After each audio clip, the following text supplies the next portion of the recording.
Freshers రోజు చాలా jobs apply చేస్తుంటారు. బట్ వాళ్ళ రెజ్యూమ్స్ మాత్రం అసలు షార్ట్ లిస్ట్ అవ్వవు. దీనికి కొన్ని రీజన్స్ ఉన్నాయి యాక్చువల్‌గా.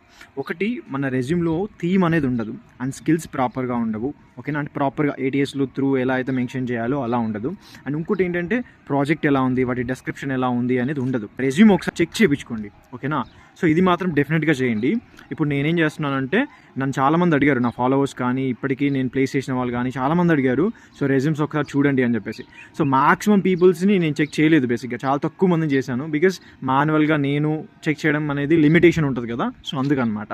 సో ఇప్పుడు నేనేం చేస్తున్నానంటే, నా సబ్స్క్రైబర్లకు కొంతమంది ఉన్నారు, వాళ్ళకి నేను పర్సనల్గా ఏం చేస్తున్నానంటే, మీరు రెజ్యూమ్ అనేది స్క్రీన్ షాట్ పెట్టండి సో ఇన్స్టాలో, అది నేను చూస్తాను. చూసి దేనికి అప్లై చేస్తున్నారు, మీకు ఏ స్కిల్ ఉంది, ఎంతవరకు ఉంది, సో దట్ మీరు ఎన్ని స్కిల్స్ పెట్టచ్చు, వాలిడ్గా ఉంటుంది, ఇంటర్వ్యూలో ప్రాపర్గా హ్యాండిల్ చేయగలరు, ప్రాజెక్ట్ ఎందుకు ఇలా పెట్టారు, డిస్క్రిప్షన్ ఎందుకు ఇలా పెట్టారు, బేసిక్గా ఇలా పెట్టండి అని గైడ్ చేస్తాను. బేసిక్గా ప్రాజెక్ట్ డిస్క్రిప్షన్ కానీ, థీమ్ కానీ, లెట్సే డేటా అనలిస్ట్ అప్లై చేస్తున్నప్పుడు పైథాన్ ఉండాలి, ఎస్క్యూఎల్ ఉండాలి, ఎక్సెల్ ఉండాలి, పవర్ బిఐ ఉండాలి, ఇలా ఒక ఫార్మాట్ ఉండాలి. సో ఇది గైడ్ చేస్తాను అనమాట.